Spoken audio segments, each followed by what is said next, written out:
लोकतन्त्र प्रजातन्त्र आयो गणतन्त्र लोकतन्त्र नि आयो गणतन्त्र नि आयो भन्दा भन्दा तीज पनि आयो तर मेरो मुइया आइनन्।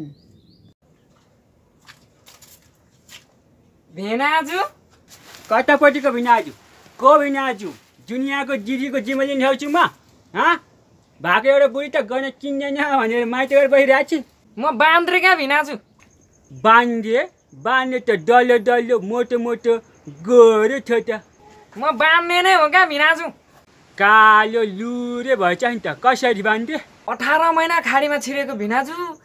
खाडीको 54 डिग्रीको घाम मध्य घाममा आधा घन्टा शीतलमा बस्न दिन्छ भिनाजु। सबै साथीहरू शीतलमा बसे। म चाहिँ आधी घन्टा भए पनि ओभर टाइम काम गर्नु पर्यो भनेर मध्य घाममा काम गर्दै थिएँ। म त घामले जलेर भिनाजु रातो कोइला भइसकेको छु। धन्न साथीहरूले देखेर पानी हाल्दैछन्। म त चैँ भएर निभिछु भिनाजु। त्यसैले कालो भएको। वट्ट रहेछ त। तीज पनि नजिकै आयो भिनाजु। म त दिदी लिन आएको। खोइ त दिदी।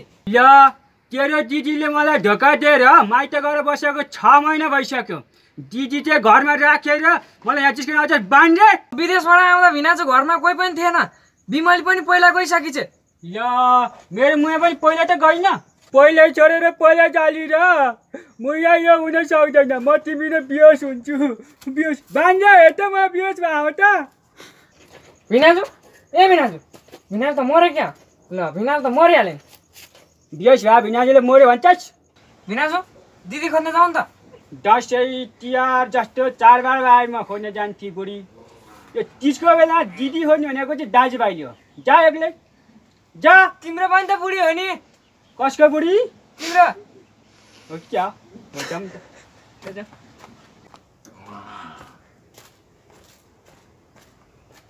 बान्धे हजुर भिनाजु के जानी मुया भेटियो भने नि यसपालिको तिज चाहिँ हाम्रै घरमा मनाउनु पर्छ। किन रे भिनाजु? तेरो दिदीभाइलाई पनि तिज आउने। 6 महिना बुढी भए त मलाई पनि दसैँ आउने। हुन्छ भिनाजु हुन्छ। दिदी पहिला गए भए के हुन्छ नि भिनाजु? तेरो भिनाजु साउ हुन्छ। दिदी पहिला गए भिनाजु कसरी साउनी? तेरो दिदी पक्कै पनि म जस्तो गरिब माग्नेलाई छोडेर साउसँग पहिला गाउली। तेरो दिदी जोसे बस्छ त्यही तेरो भिनाजु। अनि भएन साउ? दिदी पहिला गए होइन भिनाजु। कुनै व्यवसाय गरेर बस्यो होला। त्यो पनि हुनसक्छ। जाउँ त।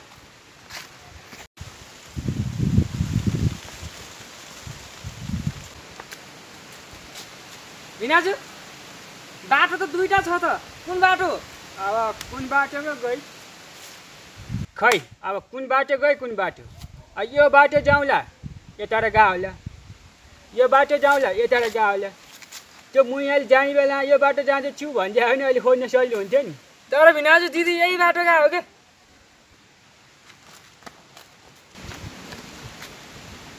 भिनाजु दिदी पक्कै यो बाटो गए। किन आयो? दिदीको घुर गनाइरह। बान्धे हजुर भिनाजु मुया त पक्कै यता गएको छ। किन रे भिनाजु? पाइला छ पाइला। दिदी आज हरा हरा 6 महिना भइसक्यो। पाइला मेटिसक्यो। अहिले घुर चाहिँ आइरहन्छ। ल बान्धे यसो गरौँ। कसै भिनाजु? ठुक्की सुक गरौँ। यसरी यसो गरौँ। यता गयो भने दुईजना यता खोज्न जाऊँ। यता गयो भने यता खोज्न जाऊँ। हुन्छ भिनाजु ल हुन्छ। ठुक्की सुक गर। ल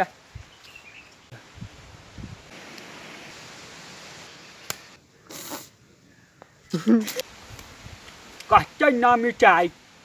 बान्धे ठुक कता गयो? तिम्रो मुखमा पो गयो त। मेरो दिदीलाई पनि पकाएर खायो क्या। ठुक्को अनुसार त भिनाजु दिदी त पेटभित्र पो पसे जस्तो छ त। छैन होला।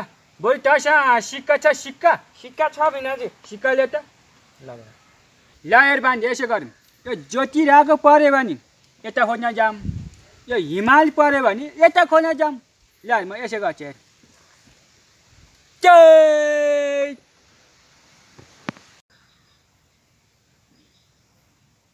पैसा त झर्दैन त बान्धे। कहाँ पुगेछ? भिनाजु पैसा आउँदैन क्या हो? मास्टर अर्कै क्या हो? बान्धे हजुर पैसा आउला दिदी खोज्न जाउँला भने त पैसा आउँदैन त। आउँदै होला भिनाजु। कहाँ गयो त बान्धे? हजुर भिनाजु पैसा त घाममा पुरा ठोकेर पौलेर हसेछ हेर त। ए भिनाजु अलि बेसकेरी फ्याल्यो क्या। अब म फ्याल्छु।